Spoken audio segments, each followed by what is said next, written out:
Hello everyone, welcome to English grammar tutorial class.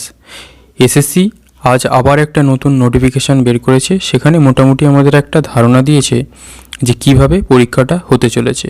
কিন্তু আমরা দেখতে পাচ্ছি এসএসসি যতবার নোটিফিকেশান দেয় ততবার যদি পরীক্ষা নিত তাহলে অনেক কিছুই হয়ে যেতে পারত। কিন্তু যাই হোক, দেখা যাক নোটিফিকেশানে কিভাবে পরীক্ষার প্যাটার্নটাকে সাজানো হয়েছে। পরীক্ষাটা 5টা পার্টে এরা ভাগ করেছে। প্রথম হচ্ছে আপার প্রাইমারি 6 to 8, তারপরে 9, 10, 11, 12 ওয়ার্ক এডুকেশন, ফিজিক্যাল এডুকেশন, যেটা আপার প্রাইমারি লেভেলেরই পড়ে। কিন্তু এখানে যে আমরা আজকে শুধু ডিসকাশন করব কিভাবে আমাদের পরীক্ষাটা হবে, এলিজিবিলিটি কি বাকি বৃত্তান্ত সেটা আমাদের বিষয় নয়। কারণ তোমরা যারা এসএসসি দেবে আশা করছি বেশিরভাগই এলিজিবল।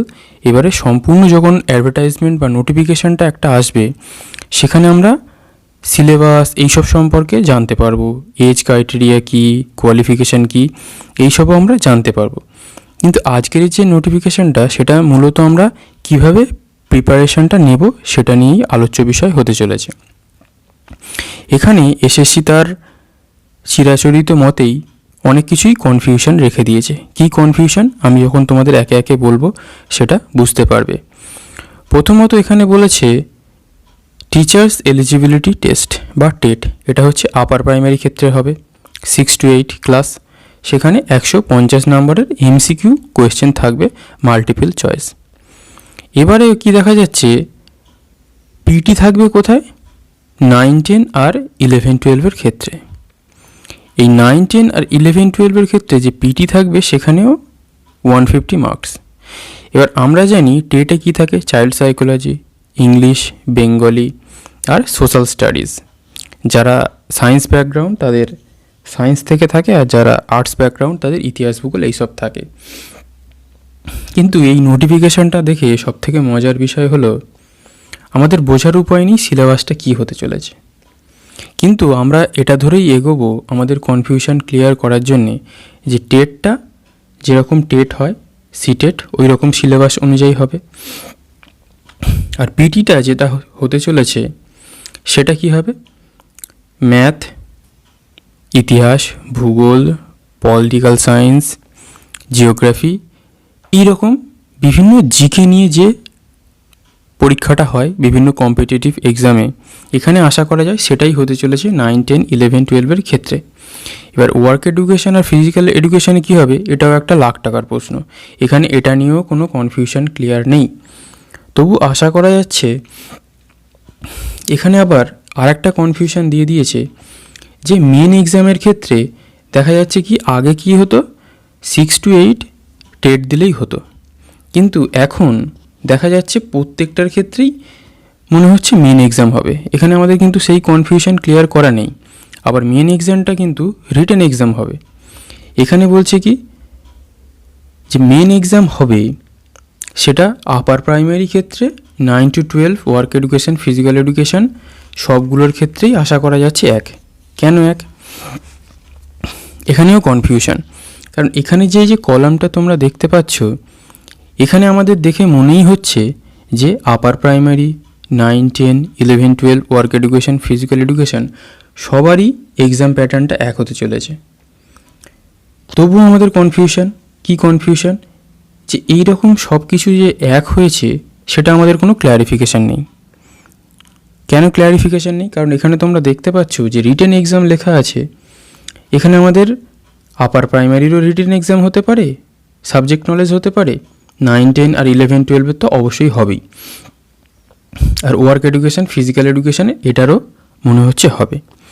তাই আমরা কনফিউশন ক্লিয়ার করার জন্যে, যদিও নোটিফিকেশানে পুরো কনফিউশন ক্লিয়ার নয়, তাও আমরা এটাই বুঝবো যে আপার প্রাইমারি 9, 10, 11, 12 আর ওয়ার্ক এডুকেশন, ফিজিক্যাল এডুকেশন সবটারই একই প্যাটার্ন হতে চলেছে। শুধুমাত্র আপার প্রাইমারির ক্ষেত্রে টেট হবে, 9 থেকে 12 ক্ষেত্রে হবে পিটি। আপার প্রাইমারি টেট হওয়ার পরে কি হবে, ইংলিশ আর বাংলা লিখিত পরীক্ষা মেনের, তারপরে সাবজেক্ট নলেজ 100 নম্বর। ঠিক একইভাবে 9, 10, 11, 12 ক্ষেত্রেও তাই। এখানে টেটের বদলে হবে কি পিটি। আর ওয়ার্ক এডুকেশন আর ফিজিক্যাল এডুকেশনেও সম্ভবত পিটিই হবে এখানকার নোটিফিকেশান অনুযায়ী। ক্লিয়ার? এবারে 9, 10, 11, 12-এর 150 নম্বরের পিটি হওয়ার পর মেন এক্সামে কী হবে? ইংলিশ বাংলা 100 নম্বর 50-50 করে, এটা কিন্তু রিটেন এক্সাম হবে। তোমরা যারা এখনও ভাবছো যে আমরা রাইটিং স্কিল প্র্যাকটিস করিনি, বিভিন্ন গ্রামার প্র্যাকটিস করিনি, আমার ক্লাসে অ্যাভেলেবেল আছে, ওগুলো কিন্তু অবশ্যই ঝালাই করে নাও। এরপরে কি হবে? এরপরে হবে সাবজেক্টের নলেজ হবে 100 নম্বর, সেটা 9, 10, 11, 12-এর যার যা সাবজেক্ট সেটা হবে। এবার ওয়ার্ক এডুকেশন ফিজিক্যাল এডুকেশনের সেই সাবজেক্ট অনুযায়ী 100 নম্বর হবে। তাই এখানে আমরা একটা সিদ্ধান্তে আসতে পারি যে আপার প্রাইমারি টেট হচ্ছে 100 নম্বরের, ইংলিশ বাংলা হচ্ছে 100 নম্বরের সাবজেক্ট হচ্ছে, যেটা তুমি আপার প্রাইমারিতে অ্যাপ্লাই করছো।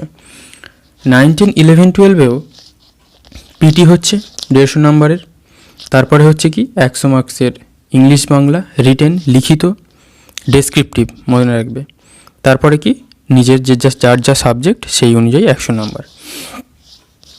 এবার তাহলে ওয়ার্ক এডুকেশন আর ফিজিক্যাল এডুকেশন যাদের, তাদেরও সেই একই, পিটি হচ্ছে 150 নম্বর, ইংলিশ বাংলা 100, সাবজেক্ট 100, যার ওয়ার্ক এডুকেশন তার ওয়ার্ক এডুকেশন আর ফিজিক্যাল এডুকেশন। এবার যে এলিজেবল সেই সব কটা পরীক্ষাই দিতে পারে, কিন্তু তবু আমি বলবো টেট আর পিটি সিলেবাস আলাদা হওয়ার সম্ভাবনাটাই বেশি এনসিটি রুলস যদি আমরা ফলো করতে চাই। কারণ কি এনসিটি রুলস অনুযায়ী 6 to 8-এর টেটের ক্ষেত্রে সিলেবাস আগে যেটা বললাম চাইল্ড সাইকোলজি, ইংলিশ, বাংলা আর সোশ্যাল স্টাডিজ, আর যারা সায়েন্স ব্যাকগ্রাউন্ড তাদের ম্যাথ, ওই সব সাবজেক্ট। তাই আমাদের একটা কনফিউশন এখনও রয়ে গেছে যে টেট আর পিটির সিলেবাস আলাদা হবে কিনা। আমার যেটা মনে হচ্ছে টেট আর পিটির সিলেবাস আলাদা হবে। টেটের ক্ষেত্রে যেটা বললাম আর পিটির ক্ষেত্রে ওই যেসব কম্পিটিটিভ এক্সামে থাকে ইতিহাস, ভূগোল, পলিটিক্যাল সায়েন্স, ইকোনমিক্স, মানে বেসিক জিনিসগুলো, আর কি ম্যাথ, এইটা কিন্তু থাকার সম্ভাবনা বেশি রয়েছে। তাহলে মোট আমাদের আপার প্রাইমারি লেভেলে 150 টেট, 100 প্রত্যেকটাতেই কি 300 350 করে পরীক্ষা হচ্ছে। কিন্তু এখানে তোমরা কিন্তু ডেসক্রিপটিভ ইংলিশ বাংলাটাকে গুরুত্ব দাও, নাহলে কিন্তু তোমরা ভালো স্কোর করতে পারবে না। আর একটা কথা, টেট পাস করলেই কিন্তু এইগুলো দেখা হবে, পিটি পাস করলেই তবে মিনের খাতা দেখা হবে, যেটা এ আর বি পার্ট, সেটা সব কটার ক্ষেত্রেই, আপার প্রাইমারি হোক, 9, 10 হোক, 11, 12 হোক, ওয়ার্ক এডুকেশন, ফিজিক্যাল এডুকেশন, যাই হোক। তোমরা তাহলে মোটামুটি প্রিপারেশান নাও। তবু আমি কি বলতে চাই যে এই নোটিফিকেশানটা সেই আগের যে নোটিফিকেশান বের করেছিল তার একটা মিনিয়েচার ভার্সন বা আপডেটেড ভার্সন দিয়ে দিয়েছে, কিন্তু কোনো কনফিউশন ক্লিয়ার করেনি। এইরকমভাবে নোটিফিকেশান বের করার থেকে আমার মতে একটা যদি কম্প্যাক্ট নোটিফিকেশান বের করা যায় যেখানে পুরো কনফিউশন ক্লিয়ার করা থাকবে, তবেই সেটা ছাত্রছাত্রীদের কাছে উপযুক্ত হবে এবং তাদের কনফিউশন ক্লিয়ার হবে বলে আমার মনে হয়। কিন্তু এসএসসি কেন জানি না এটা আবার বের করলো। কিন্তু আমি তোমাদের যেটা বললাম এই অনুযায়ী ফলো করো, আশা করছি এটাই হতে চলেছে। এবার যখন বিস্তারিত অ্যাডভার্টাইজমেন্ট দেবে তখন আমরা বুঝতে পারবো সিলেবাস কী, এলিজিবিলিটি ক্রাইটেরিয়া কী, কীভাবে আমাদের এক্সামের প্যাটার্নটাকে সাজানো হচ্ছে, কীভাবে সিলেবাসটাকে সাজানো হচ্ছে। কিন্তু আপাতত তোমরা এইভাবে ফলো করতে থাকো এবং আমার ক্লাসে যারা ইংলিশের দুর্বল আছো তারা ইংলিশের ভিডিওগুলো দেখে ইংলিশের ভিত মজবুত করো, নাহলে কিন্তু তোমরা চাকরিটা পাবে না। কারণ ইংলিশ বাংলা অনেক নাম্বার, 50 মার্কস মানে বুঝতে পারছো অনেক। ইংলিশ বাংলা মিলিয়ে আবার 100। যারা ইংলিশে দুর্বল এখন থাকতেই গ্রামারের বেশ শক্ত করো, কারণ রিপোর্ট, প্রেসি এগুলোর সাথে সাথে বিভিন্ন ন্যারেশন, ভয়েস, আরও এরর কারেকশান এইসবও দিয়ে দিতে পারে।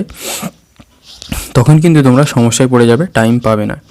তাই যারা তোমরা ইংলিশে দুর্বল এই ক্লাসে ফলো করতে পারো। এবার আমি তো বলে দিলাম কিভাবে পরীক্ষাটা হবে, এবার দেখা যাক এসএসসি আবার নতুন করে কি নোটিফিকেশান বের করে, তখন আমরা আরও ক্লিয়ারলি বলতে পারবো।